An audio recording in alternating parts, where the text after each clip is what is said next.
Discrimination. Age. Okay. Where would that become an issue? Where you have an individual that's, been with the company for like, say, 15, 20 years, and they've hired new young individuals coming in. The older individual has a report to. That's an interesting one. So where you've got sort of an aging workforce and you bring somebody in, a younger person, that individual has to report to them. Do you think that would be discrimination? Issue, it's not necessarily discrimination. Political issue. Yeah, it may not be a wise thing to do. Where might it turn into discrimination or an issue? When you don't hire them because of their age. Well, typically, that's right. Typically, when we talk about age discrimination, it's probably hiring, firing, more than anything else. But the other area, because you raise a really good point, I mean, one of the things that you could have, if you had that situation, you might get into constructive dismissal, right? Because essentially somebody was doing a job, and then suddenly, in a way, they've been demoted.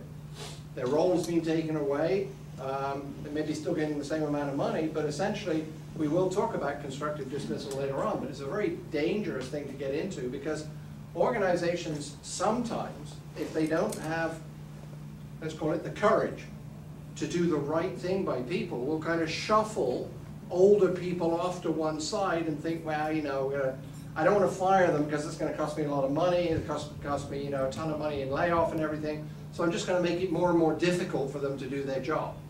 Well, of course, that person can then basically leave, go hire a lawyer and say, it was constructive dismissal. You in fact did sever the contract between us. So it's a good example because it might be something that would lead not necessarily to harassment, but to an equally important issue. So good, thanks for bringing that one up. How about behind you? Another example? Would be race discrimination or culture discrimination.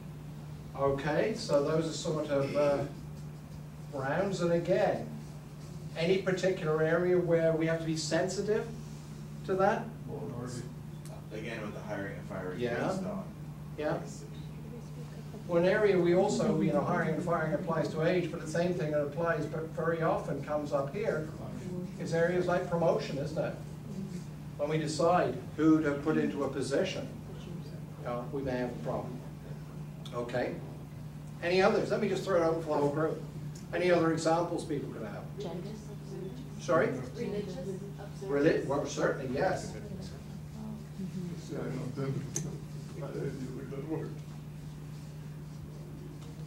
Yeah, gender. In the United States, you get into discrimination testing on highly compensated versus non-highly compensated employees. So if you're giving a manager or someone a benefit and they're considered highly compensated, it could be considered discrimination. You can discriminate all you want against highly compensated employees, but there are laws to protect that. I'm trying to set up a 401k plan right now in my head, just spins on discrimination testing. Okay, so with what you asked, because that is a whole other area, so we'll just put it down as a note so people don't lose it. So it's on highly comped individuals? Yeah, and I think 100,000 is considered the cutoff, and so even in Canada, if you're working within a multi-jurisdictional company and you want to set up retirement plans or other items, you need to be very well aware of the legislation. Good point. Consider that, Okay. we're just so used to, okay, here's your match, or Yes. whatever, but you can't do that in the United States. Right, right. Unfortunately, a lot of these things have been, one might argue that US legislation has gone too far the other way, that it's very, very difficult to do the things that should be normal things that management could do.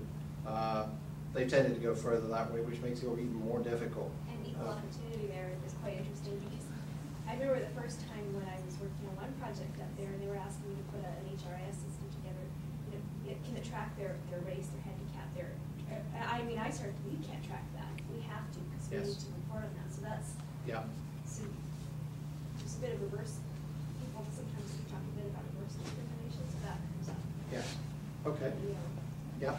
And certainly, I mean, this equal employment opportunity in the US and things like that can be an issue. I had a manager tell me that it got so hard to actually discipline and move somebody that he preferred, basically, he got to the position where he said, I'm not going to do anything. That person comes to work, they sit and read the paper. From a time point of view, it would take more time and more aggravation to do something with that.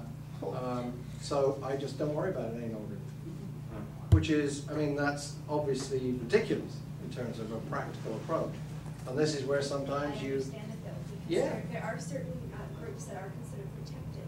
Yes. And so you could have one person not, you know, they could be doing the same job and they could both not be performing.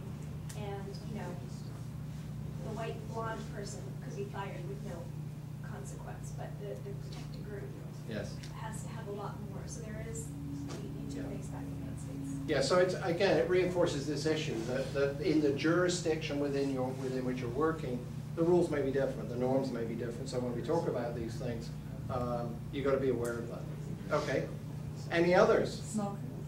Sorry? Smoking. Can you kind of... You might not hire somebody if they're a smoker. You're not allowed to really Okay. ask that question, but they could perceive that you can smell it and all of that. Yeah, you smell it, I'm not going to argue. Yeah, that one's a difficult one. Yeah. Disabilities, sure.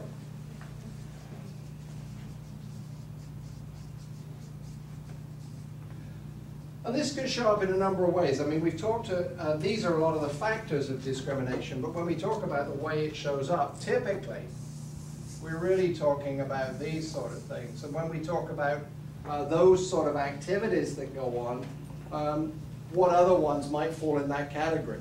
Pay rates, bonuses? Pay, so pay policy would fall into that category. That's sort of put a little red around because I think there's a few more things we might want to put in here. What else might be applied? Could we say that, is it possible, eligibility for benefits? Could be an area where this could become an issue. Or perks. Yeah. Got to be very careful with that one. What other areas might this become a problem? Public relations? Expand that a bit for me. That if it turns out that you are discriminating and it gets out in the, if you are a company that is susceptible to public opinion, it can damage your image kind of thing. So if you're practicing blatant discrimination policies, it could affect that. Okay, so yes, it could be related to your practices in that area. Okay. But what I was thinking about was discipline. Discipline, performance review. Again, got to be careful. Somebody's not going to turn around and say, well, you wouldn't have done that if I'd have been, you know, a blonde white male type thing. Yeah, absolutely. Any other areas that this tend to come up? Language. And the sort of the big one, social interaction. What about, you know, with your HR policy manuals, could it be considered discriminatory if it's only in one language? It depends.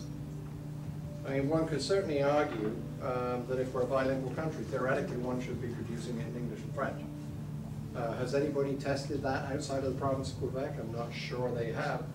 Anybody operate in Manitoba? Because certainly in Manitoba there's large French-speaking population, there could be an issue. I think that's a good example of something where you have to make a judgment decision here.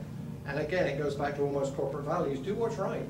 I mean, if you've got a proportion of people whose mother tongue is not English, and it may not be French, it might be Mandarin, it might be Spanish, you know, it makes sense because what you're talking about is telling employees what the rules of the game are. And you want to make sure it's, you know, open and obvious to the people that are out there as to what criteria you're going to assess them against. But if the requirement of your job is to speak English, theoretically, if you can't read the policy manual, then